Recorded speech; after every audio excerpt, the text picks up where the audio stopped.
I'm Allison. Woo! We are back for episode 2. Thank you for sticking with us. We hope that we are less awkward this time. Hashtag goals. Hashtag we'll get there. The word of the day is color. So per Google, the definition of color is the property possessed by an object of producing different sensations on the eye as a result of the way the object reflects or emits light. Ooh. Fancy. Fancy schmuck. I was actually, tangent side note here, watching a YouTube video the other day about forbidden colors. Forbidden colors? Yeah, there's one called like Stygian blue where you look at like a yellow circle with an X in the center for a really long time and then suddenly look over to a black box and there's like this phantom blue on it. Oh. And it's actually like it doesn't exist, but it does now in your mind because you've reset your neural circuits by looking at the yellow for so long. Oh. Or something like that. So kind of like an after But like image? it doesn't, yeah.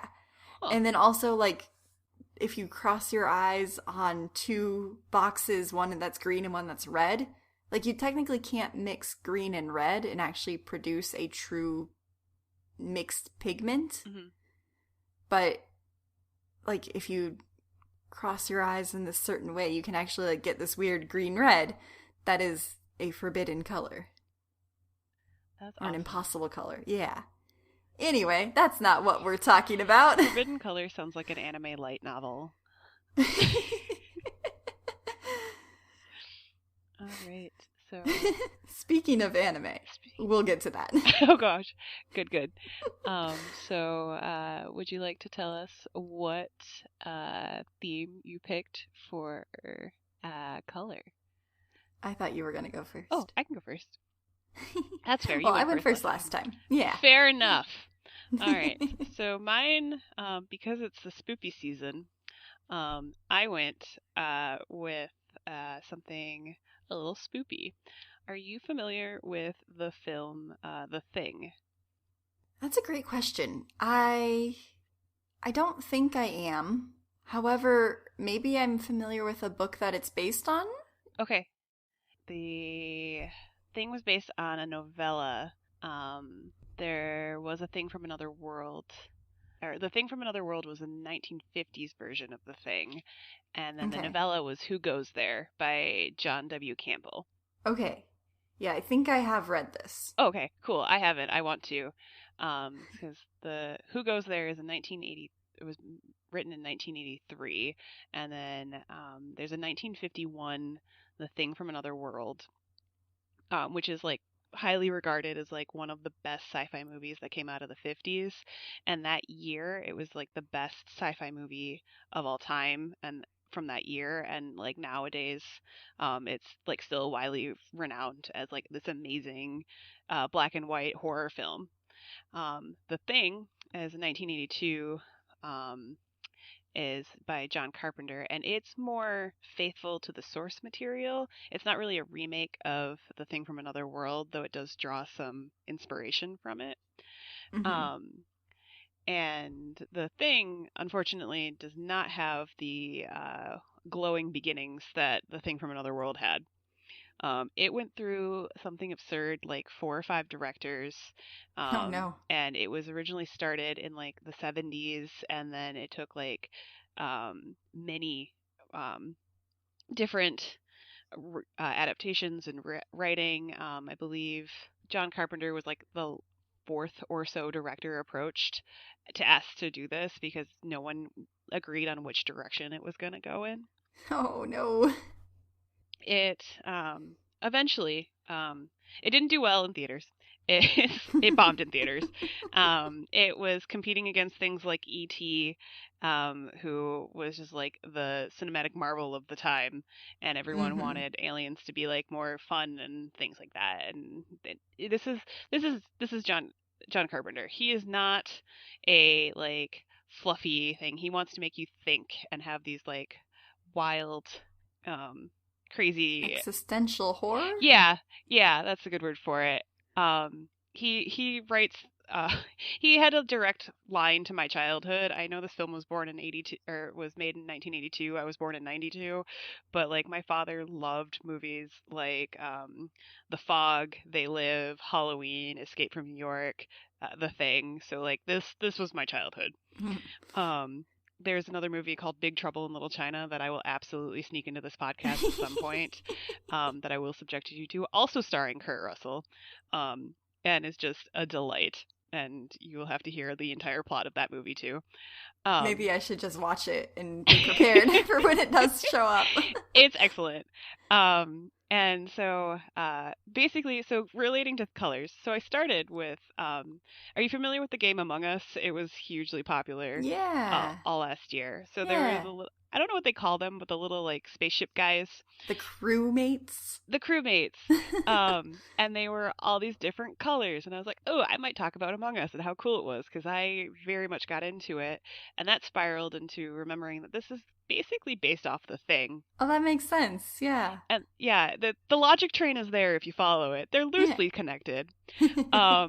But then I went into like how color is portrayed in horror movies because I am a huge horror movie fan, and how the use of color kind of gives you indications and makes you feel uneasy, and that is something The Thing excels at. So All right. yeah, so it does tie in. I promise. We gotta get there. Let's go on a little tangent together, shall we? All the tangents. So this movie was originally described as wretched and total drunk, and then found its way into home video and TV, direct to TV, where all cult following movies get their start. And the movie itself, like watching it at home, 13-year-old stuff, watching it at home, the music score is excellent. I'm going to butcher his name, but I think it's Ennio Morricone's. Oh, yeah. Yeah, he wrote the soundtrack for all of the trilogy for The Good, the Bad, and the Ugly, Fistful of Dollars, and A Few Dollars More. Cool. That's awesome. His soundtrack for The Thing makes The Thing like the anxiety-inducing horror that it is. I'm sure it does. It's excellent because a good soundtrack is what makes or break a horror movie, right? Mm-hmm. But that, and then in tied with the themes of the colors, which I'll get to. So you haven't watched this at all, right? No. Okay. So your first scene is there is basically this beautiful backdrop of Antarctica. So the premise is there's 12 guys at a base in Antarctica, and they're researching something nebulous for science. It's the 80s. And they're outside, and there's just this starch white of Antarctica with a little bit of like a blue tone because the sky is really bright blue. Okay. And there's a dog running through the snow, and it's a sled dog. And then the next thing is this guy in a helicopter. And I think they're Norwegian. I think it's a Norwegian base. I think it changes. I don't remember exactly, but I remember vaguely reading like guy shouting in Norwegian and laughing hysterically at that as in the subtitles. Uh-huh. And he's like trying to shoot this dog as it's running towards the base. And this guy, in like his absolute panic, ends up crashing the helicopter, and it explodes. Oh, no. And the guy dies. And it is just like this wild, like everything was fine and then it's suddenly not fine, like every horror movie. And there's the flames of the plane or the helicopter crash that kind of gives you the first indication that these reds and these oranges are going to be more important and give you more of a plot point, and that something's wrong and amiss. Okay. So this dog comes in. They end up just like taking the dog because it's a dog, totally not sus, and they put it with the other dogs, like the other just a dogs. Random dog in Antarctica. Running. Well, he was like a sled dog. Yeah. So but where'd he come from? Running away. He didn't want to get shot by a helicopter. Yeah, but where was he before that? They gotta think about these things. Obviously they didn't. Obviously they didn't watch a horror movie before they decided to star in this movie. So Kurt Russell's character, who's like RJ McReady, which is like the best name for a main character ever. He and I believe the doctor, decide to, or they figure out that this guy was from that base, the other, like the Norwegian base somewhere else in Antarctica. So they decide to go to that base because they're not that far away. There's not really a storm coming. And they're like, we should make sure everyone over there is okay. Because that was weird. So they leave Mystery Dog behind, and then they show up to the base, which has been burned to a crisp. Like, it is all dark, and the colors here are just gray and toned out as like a foreshadow of like what's to come. And they, as they're going through things, a lot of people are dead, but they find this like malformed humanoid thing, and the first thought that these guys have are, we should bring this back to our base so that we can autopsy it. Great. Yes. And you're like, this is a good choice. So they do that. They load them up, and they like pull them back because, totally normal. This is what you do when an entire base is on fire.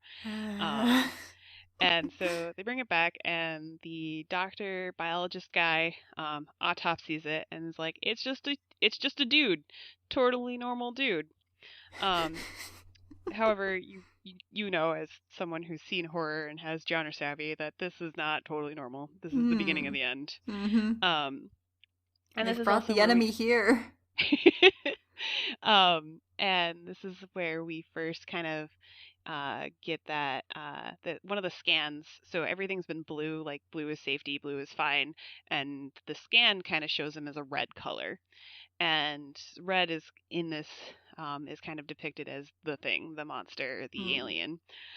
So while that's going on, the totally normal dog is revealed, surprised to be not totally normal. And he gets put in with the sled dogs, and the sled dog trainer guy puts him in, and all the dogs are like on the side of the wall, like, what the heck is this thing?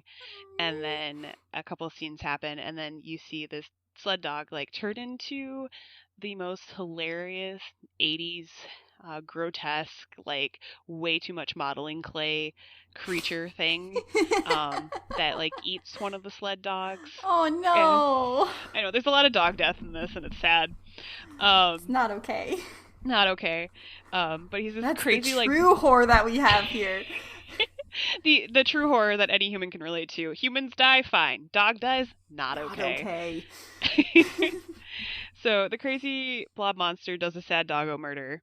And the Kurt Russell's character comes and saves the day with a flamethrower. So we have that red again, and the beginning of this ascent into madness, because now we're starting to get like actual fire.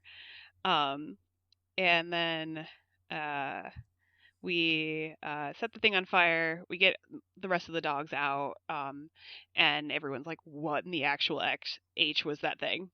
And then we come back to like the safety of the blue colors, and it's still day, and we're now autopsying this thing. And it's like a grotesque murder creature, but it's got normal dog anatomy, which makes me laugh because the 80s, and the human doctor also knows dog anatomy, which is fine. He was going to Antarctica. He had to be prepared. He was ready. But basically, they figure out that whatever this monster is, it can perfectly transform into other things. And that includes all the internal stuff too. And then this part's always a little ambiguous to me. There's something about a spaceship. They're either investigating a spaceship, or they find a spaceship, or something that's illuminated with like pink flare lights, and it's a little creepy, and it's kind of like quickly brushed over. But then one of the characters, whose name is Blair, which, sidebar, this guy is the actor is Wilford Brimley, which is the diabetes guy in all those commercials, and that always like is a tidbit that I have to point out in movies. But he Blair is the character. He gets really, really paranoid, and he's like, these things could already be integrated in society. Like, any of us could be this creature. And if you've ever played a game of Among Us, like, you know exactly what's coming. Everyone's going to go into this paranoid, like, you're the murderer rage. And things continue to spiral. One guy is assimilated because they've left the dead doggo creature thing alone. because they're now dealing with a spaceship thing, and it like sneaks down and then tries to assimilate another crew member, but a different character whose name is Windows interrupts him, and then Kurt Russell comes in to save the day with his flamethrower because flamethrowers are great, and sets him on fire. And then the Blair, crazy guy, goes full on nutso after this happens, after we've lost a guy to the thing, and he sabotages the base. He destroys like transportation, he cuts radio wires, and then they get the doctor to inject him with something that was just labeled sedative, which always, like, the medical side of me always screams a little, because I'm like, well, what is it? But it's fine. Did they know his hepatic and kidney function? Is he gonna be okay? What about his cardiovascular status? He advocates for diabetes, so he probably needs something that's not just labeled sedative, but it's fine. Did they even take his glucose beforehand? It's probably really elevated. He's probably a little stressed. So they put him in a tool shed, as you do, and they lock him in the tool shed. Remember the tool shed? It's important later. Okay. So they then decide, in true like sci-fi fashion, that the creature doesn't like fire, because most creatures don't like fire, but this creature especially doesn't like fire. So they're gonna take blood samples of each other, and then put a torch to it and see what happens to the blood. Yeah, because the blood will know. The blood will know. And Classic. Apparently also they have like test vials of everyone's blood too, so that they can compare it to their old blood, because in the Antarctic you just need vials of your blood sitting around for some reason. This is getting a little into like I Am Legend almost. A little. Yeah. Anyway, but, sorry, go on. It's all right. Also a great movie. Again, I've not seen the movie, but I read the book. Before they can do this, though, they discovered that the samples of everyone's blood have been destroyed. By who? We're not sure. But they have been. So the guy who's leading this whole expedition is like, you must be the bad guy, so naturally Kurt Russell needs to be in charge now. So Kurt Russell does what he does best, and he takes command of the space. One guy I think ends up killing himself because he goes like into a paranoid rage, and doesn't want to get assimilated, and then thinks he is an imposter or the thing, so he offs himself. And then Kurt Russell and another character, Nihilus, get separated as they're like trying to stop this guy, and then he convinces everyone that Kurt Russell is crazy and is trying to kill him, and he like darts back inside and closes the door, which naturally, like, it's turning dark, it's getting darker, and the Kurt Russell's gonna freeze to death outside. Don't worry, Kurt Russell has a stick of dynamite and manages to break into the base, and holds everyone hostage with dynamite. But he was in charge. Well, so they were convinced he was because after you get separated, they're like, we don't know if you've been assimilated and you're the creature now, because everyone's super, super paranoid. Okay. But the thing this movie does really well is having that colors of red, so the audience knows when someone is a monster, and more colors of blue when they're okay. There's also a theory with the eye glint, which was light shined into the eyes of the actors, and if you were having been taken over by the monster, you wouldn't have that shiny light in your eyes, which holds up for the most part. I think John Carpenter may have disproven that theory by saying it was just like a light trick that they ended up not using all the time, but movie theorists be movie theorists, and I subscribe to this movie theory, so it's fine. So we're holding everyone hostage with dynamite, and in this stress, a guy named Norris has a heart attack and like falls over, and they try to defibrillate him, again with the red motif with like the first aid stuff, and surprise, he's the thing, and he jumps up and bites someone, so we lose 2 guys in this situation, to the point where he bites a guy, and my favorite scene of all time. So this guy who's trying to like help him with the defibrillator gets bit, turns into a monster, and then they're like, crap, he's now the thing, and they go to set him on fire, and the head like jumps off and like tries to like scuttle away, and you're like, what is happening? And then they just like torch it with a flamethrower. So having none of this nonsense, Kurt Russell decides he's going to tie everyone up because he still has the dynamite, and we're going to do the blood test thing for realsies this time. And then there's this cool, like, suspense where they're testing everyone's blood. Why do they need the blood? Why can't they just take the flamethrower next to everybody? Or, like, just shock people with the defibrillator or something, but, like, it's fine. So I mean, I guess they're trying to be as non-invasive as possible, but whatever. And it's like it's like little petri dishes too. It looks like blood agar for like a microbiome lab. It's not at all like what you would think is blood. And then they go down the list, and then as blood is passing, they cut them free. And naturally the last guy in the list or in the line is also a simulated thing, and so we lose him and then another guy in the process. So then we're down to Kurt Russell's character. Keith David's in this movie. He plays Childs. There's like a rivalry between him and Kurt Russell's, where they're just like always questioning each other's authority. So that kind of plays through this whole movie too. And then we have two other guys, and then there's Toolshed Guy. Yeah. So Toolshed Guy, they decide to leave Keith David's character back to guard the base, and then the two other guys with Kurt Russell go to check on Toolshed Guy. But now they've left the one guy alone. Right, there's not a good logic here. Toolshed Guy is missing, and he is Toolshed locked or unlocked? Toolshed was locked. And he's missing from inside? Oh no. Yeah, so they break it open, and he like tore through the wall or got through a window and like yeeted out, and he goes back to the spaceship. And he's trying to put it back together. And this is kind of where we start to see like the full commitment to Descent into Madness, because everything is now like these pink and red hues all the time. There's no more blue anymore. Okay. And we see Toolshed Guy trying to put together the spaceship.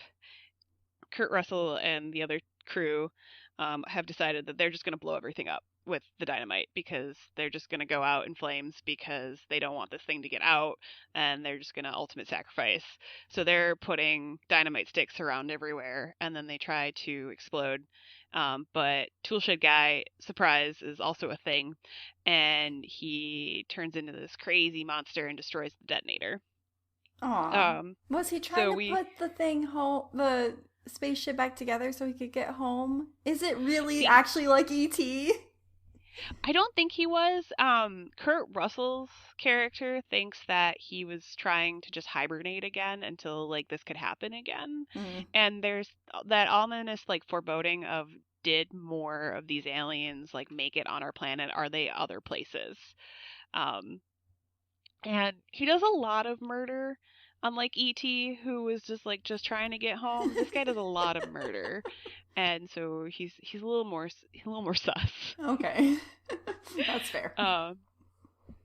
So they end up fighting Toolshed Guy thing, or we lose the two guys that Kurt Russell's with. So we're left with Kurt Russell and Keith David's character Childs, who was left behind to guard the base and we haven't seen in a while. But he's obviously a thing now because he was separated. Right. So we fall back on old reliable of dynamite and we just blow up the whole station. Perfect. To which Child's character comes back. So Keith David comes back claiming he was lost in the storm.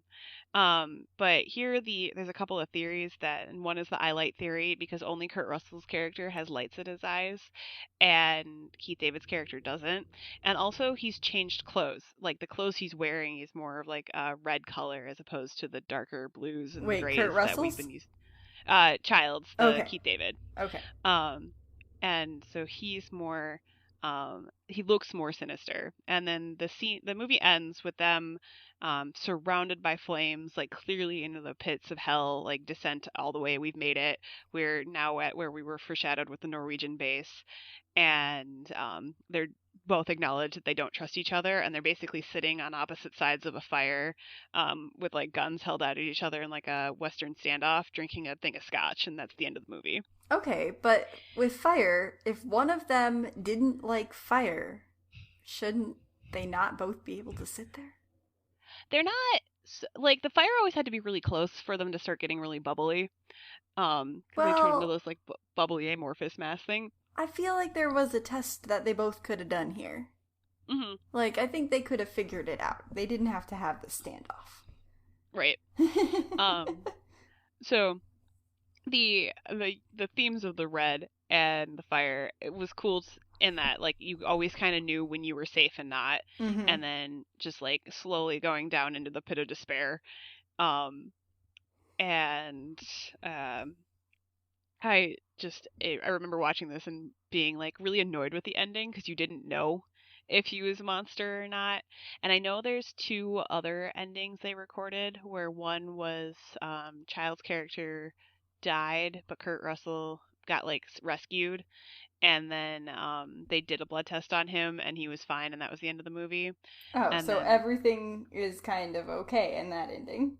in that ending, and then there's like a bad ending where everyone just doesn't make it and they all blow up. Um, I feel like in the book, if I'm remembering correctly, it is more ambiguous. It's kind of like this. mhm. Yeah, and like it's supposed to be more true to the book, than the 1950s adaptation of it.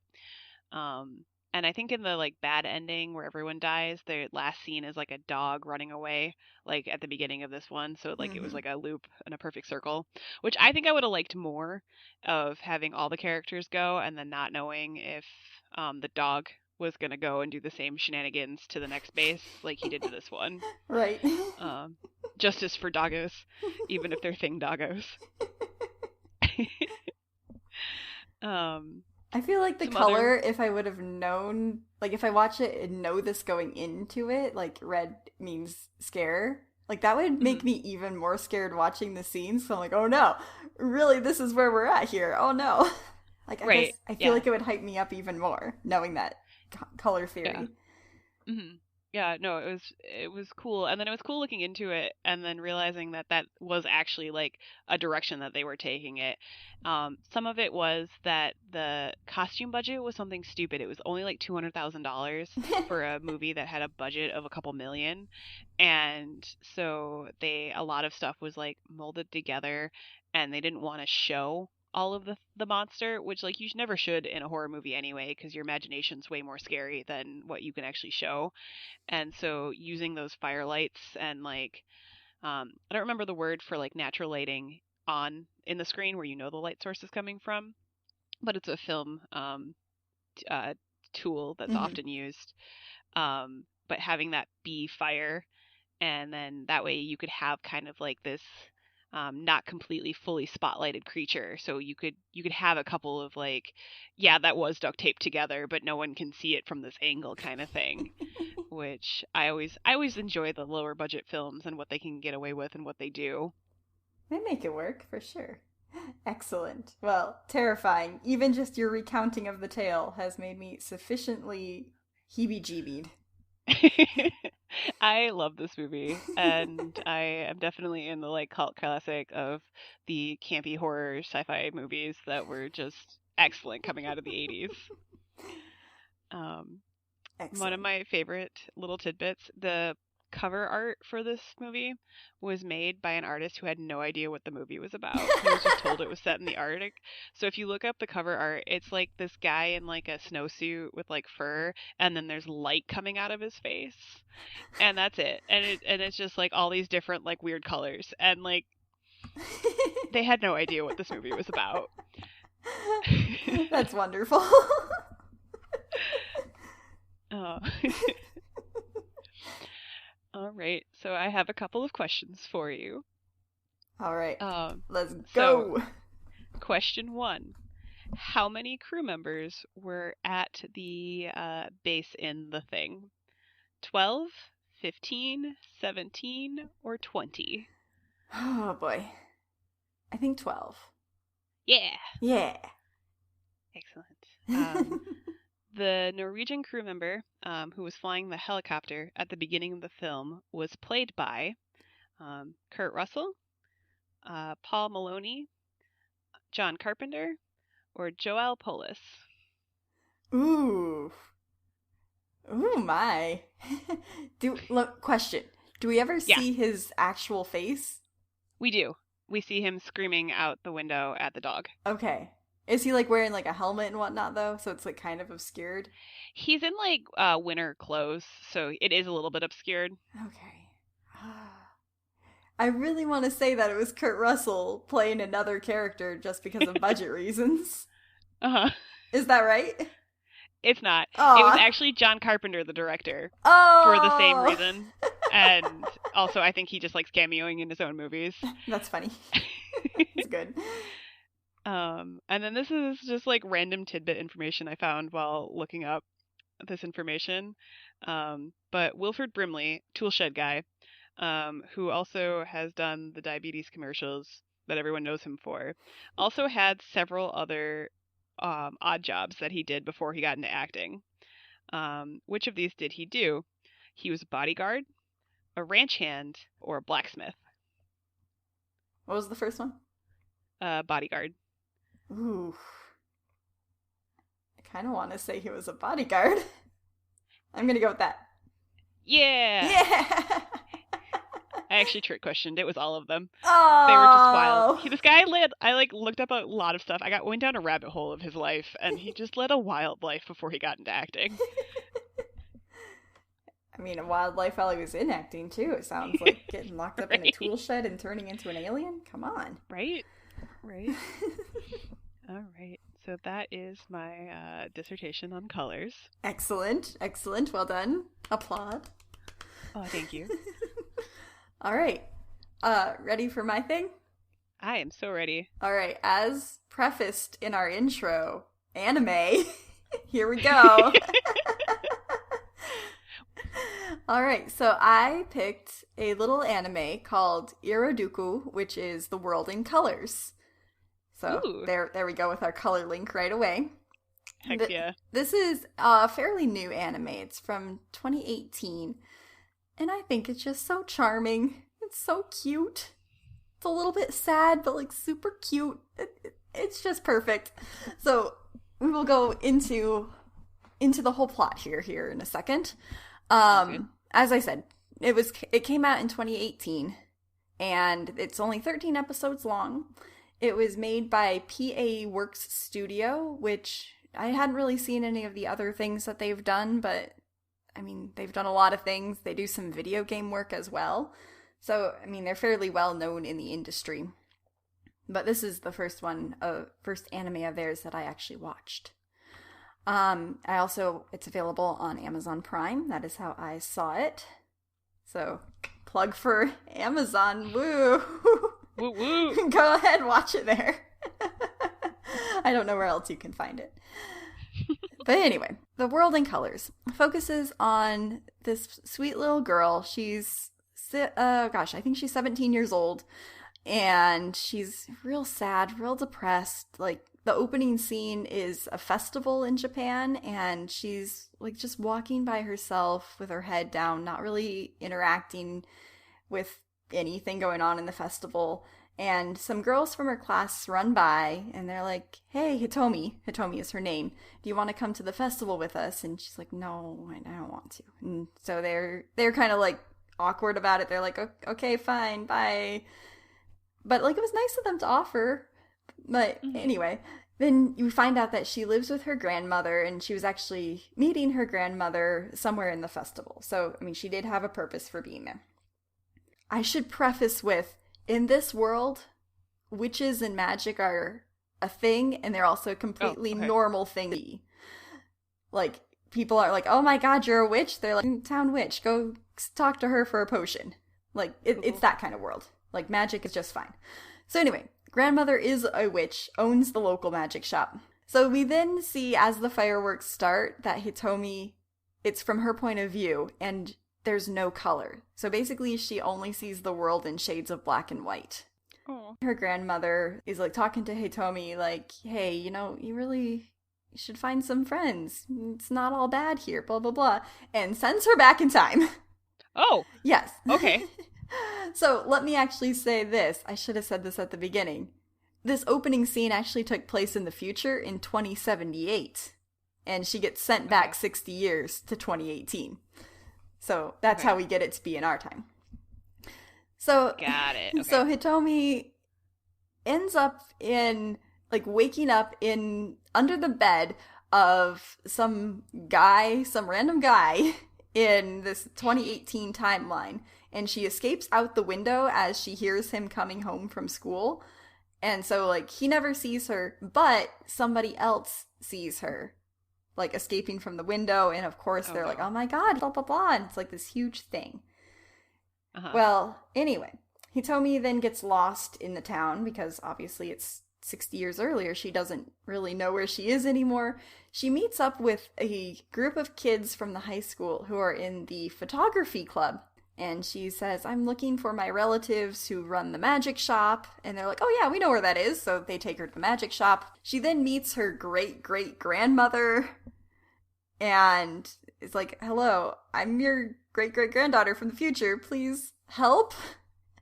And her grandmother's like, okay, well, you wouldn't say that unless it was true. So come on in. Obviously. Now, apparently her actual grandmother, who at this timeline is 17 years old as well, and her name is Kohako. She's actually in England studying magic right now, so she's not home. And so basically Hitomi is just here in this world on her own, but her family is nice, takes her in, and basically says, all right, well, you're going to live with us now until we can figure out how to send you back to the future. And they enroll her in school and everything, and basically she's just kind of remaining her sad little uncolor-seeing self. Okay. So, once at school, she meets back up with the photography kids, and they're like, hey, you should totally join our club. And she's like, oh, I don't know. Like, obviously, art is not her forte, because she only sees in black and white. And so it takes a while to kind of convince her into doing that. In the meantime, she meets up with the guy whose room she had appeared in, and he's, like, been going through it with everyone teasing him about having a secret girlfriend. She kind of sneaks up on him when she realizes it was him and looks over his shoulder at what he was doing, and he was drawing. And he was drawing this beautiful picture with this fish that was, like, swimming through the air, and she gets, like, absorbed into the picture in her mind and can actually see the colors of the picture. So it's, like, the only colors she's seen for years. And she's completely swept up by it and, like, off in her own little world for a second. And finally he realizes that she's there and, like, snaps his notebook closed. Like, what are you doing? You can't see my artwork. He's really embarrassed about it. And she's like, okay, I'm sorry. I'm the one who ended up in your room. It was just an accident, a magic accident. And he's like, okay, prove it. Do some magic for me right now. But Hitomi doesn't like doing magic for reasons that will become apparent later. So she's really, really bad at it. But she is able to make a single little star firework explosion. And that satisfies the guy whose name is Io. And he's like, okay, I believe you. Fine. So anyway, time goes on. She is recruited by the magic club. Like, hey, you should just see what we're up about. Like, come do a photo shoot with us. So it's like club day. It's basically like Rush, where they're trying to get people to join all the different clubs in school. And the concept for the photo shoot is that Hitomi is going to walk on water while people take photos of her doing that, because magic.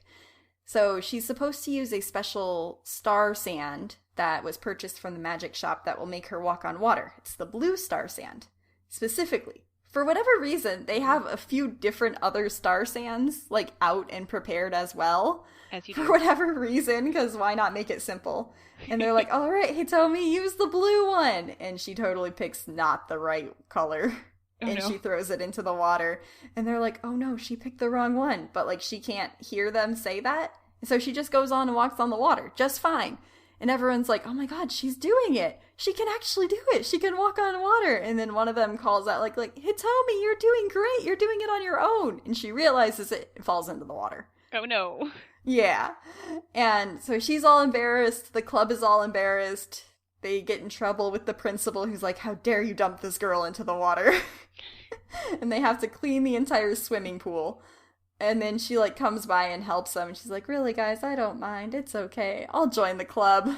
Like, it's a bit contrived, but whatever. She joins the club. And they're like, all right, we're going to teach you how to paint. So they set up, like, this little still life set for her of these little bunny rabbits in colorful clothing. And she's, like, okay at sketching, I guess. And then it comes time to actually add the colors. And obviously, again, can't see. And so she just, like, paints with random colors, and it, like, hashtag looks terrible. But they're all like, okay, interesting colors you got there, Picasso, whatever, we'll work on it. And, you know, she's still kind of sad. She's like, I don't know, this isn't really my thing, but you guys are nice, so whatever. Additional kind of things happen. There's some, like, teen romance, like, of course everybody likes Hitomi, but she just can't see it herself.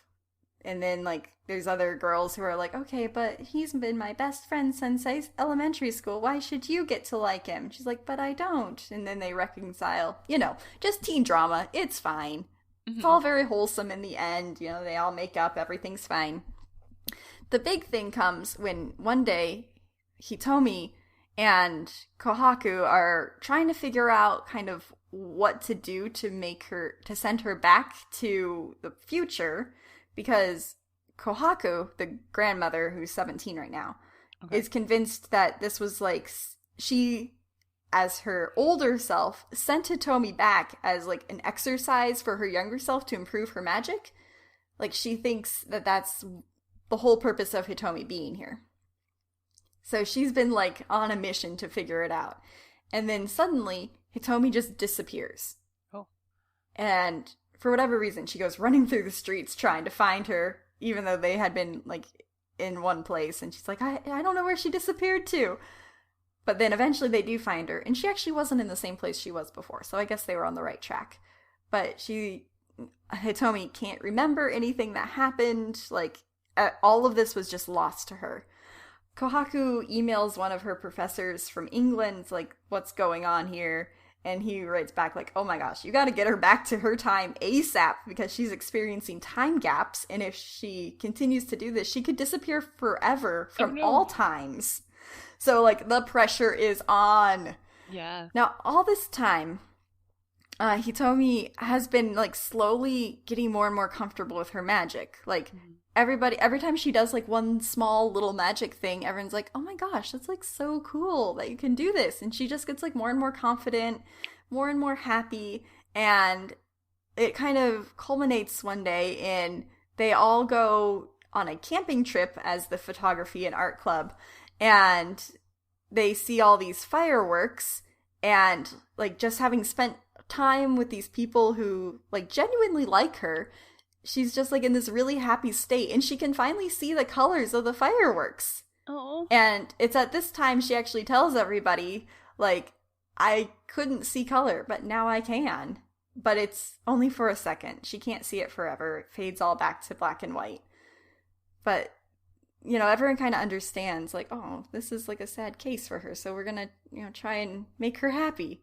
And that's kind of, like, where it goes from there with the plot. It's, like, everyone, like, trying to make her happy almost. But, like, secretly. It's not like all right, Hitomi, what do you want to do? We'll make you happy. Going back on to school. It's the cultural festival, meaning that all the clubs have to come up with, like, a display, kind of, to show off to the rest of the students. Okay. And the photography, art, and now magic club decides, well, let's make a painting that people can go and visit. And so the guy, Io, who Hitomi can see the colors of his artwork, he's like, okay, you know, maybe I'll draw something that people can see. And so, like, he's also been kind of on this path of self-discovery, like, getting used to people looking at his drawings.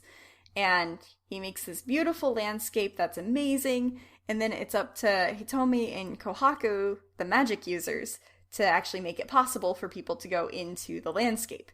And so it's something that they're at home working on. They work really, really hard. And Hitomi, like, actually gets it. And like, it's this thing where in the back of my head when I was watching it, I kept thinking, like, oh no, something dramatic is going to happen the day of that, like, just sends her into a spiral and she's not going to be able to support the magic and people are going to get trapped in the painting. Right. But it goes off without a hitch. And literally everyone who, like, comes through their display, they're like, oh my gosh, this was amazing. Like, so cool, guys. And, like, that, of course, really makes her happy. Like, wow, my magic was actually used as something good here. And so that, like, really kind of boosts her confidence. But however, she continues to have these disappearing moments, which is more and more concerning. Mm-hmm. And Kohako has determined that there's this, like, it's basically like a sacred ritual. I don't remember what she called it, but she needs a lot of star sand to do it. And they have to, like, collect the purest star sand. So they all go out on the beach in the moonlit night to collect the star sand. And they're, like, all sad that Hitomi's gonna have to leave because, of course, they're all really good friends now. Mm-hmm. So they set it all up. And then they, like, are getting ready to do it. And, like, everyone's saying their goodbyes. And, like, the magic is happening. But then there's interference. Oh, no. Like, oh, no, what has happened? And Kohako thinks Hitomi's own magic is, like, blocking this from happening. Then she, like, kind of falls into a dream sequence almost, where she's in another one of Io's pictures. Like, everything is kind of dark and sad, and the fish that always comes up in his paintings is, like, sad and barren and dead. Oh. And then, like, they meet together, and they're like, but you can do great things. I love your work. It's great. And, like, they reconcile, even though there's really nothing to reconcile about, but, like, they understand each other fully. And they're like, you're gonna do great things. And that's, I guess, just the confidence she needs to break out of this, like, block from the spell. Okay. And she actually sends herself home. Oh, now, the other kids don't realize that it was her magic who did it. They thought it was all Kohako. But Kohako realizes, oh, wait, that wasn't my magic. That was all Hitomi's magic. Aw. Yeah. And so then we flash back to the year 2078, where Hitomi now meets back up with her grandmother at the same time at the festival. And she's like, oh my gosh, I'm back. And you were my best friend.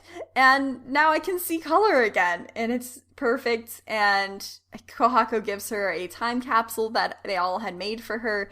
And in it, there's this picture book called The Seven Colored Penguin that is obviously written by Io. Yeah. And he had actually, like, gone on to become an acclaimed children's book writer and illustrator. That's so cute. Like, he did follow his dreams. And it turns out that, like, his picture book was the only one that she could see the color of when she was little.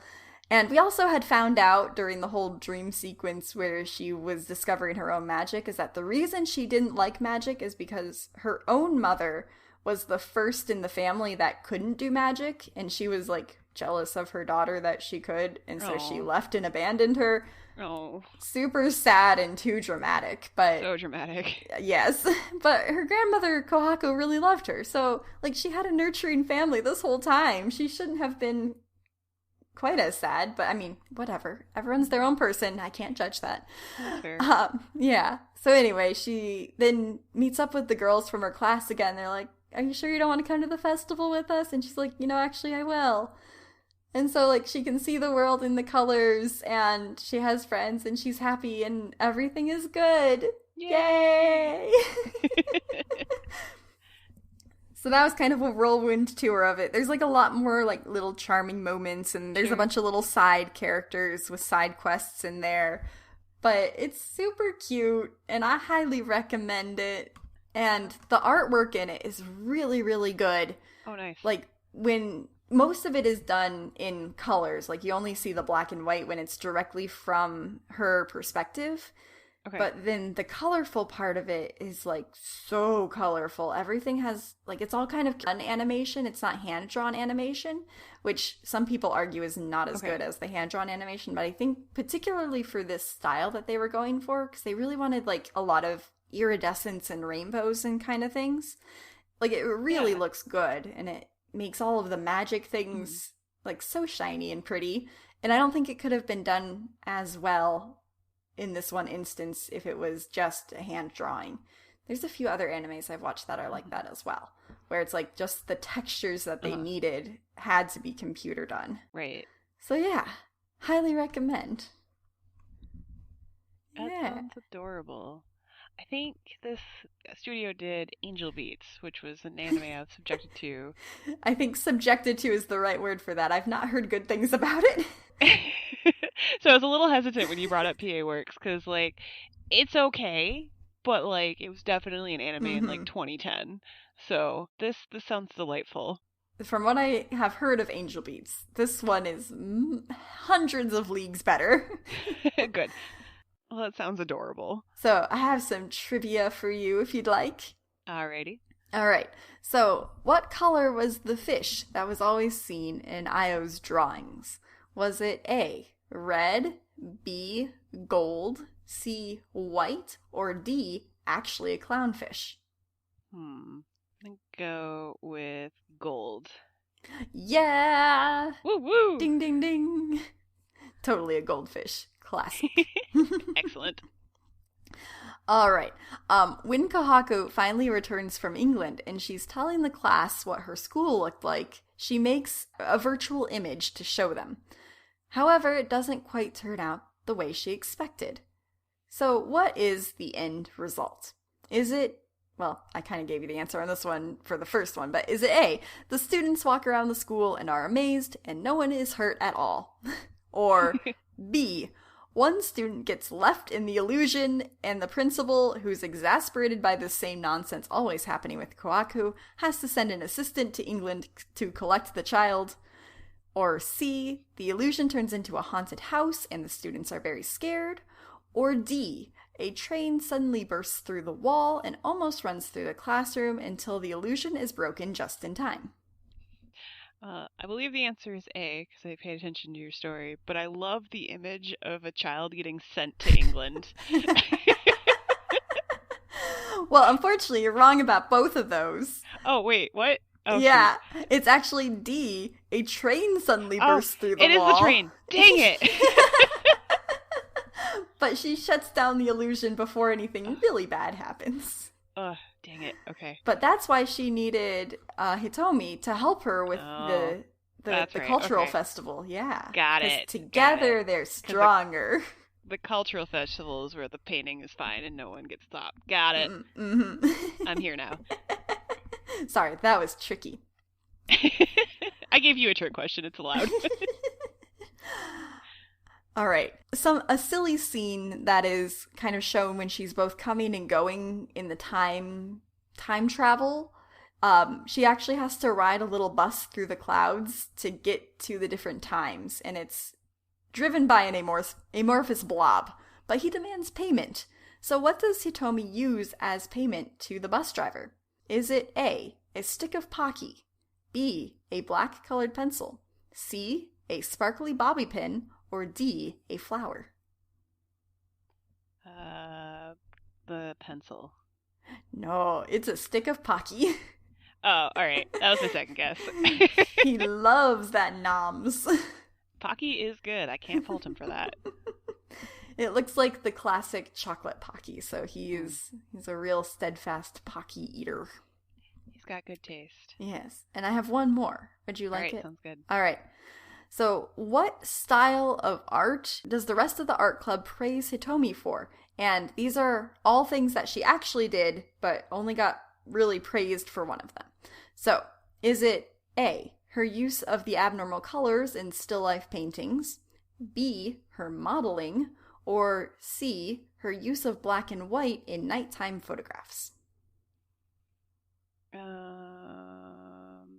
Black and white nighttime photographs. Yeah! Woo-hoo!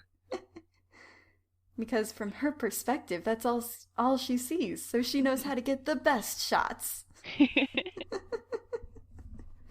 Yay! So that's what I brought for our colors. That sounds wonderful. I am absolutely going to watch this.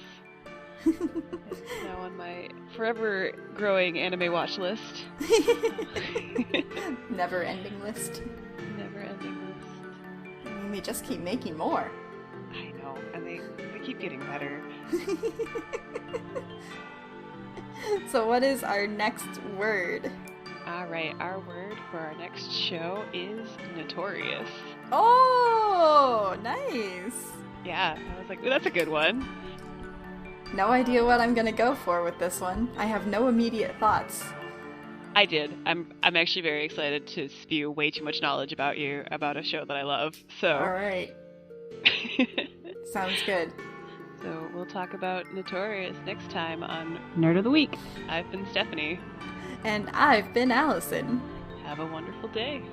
Bye!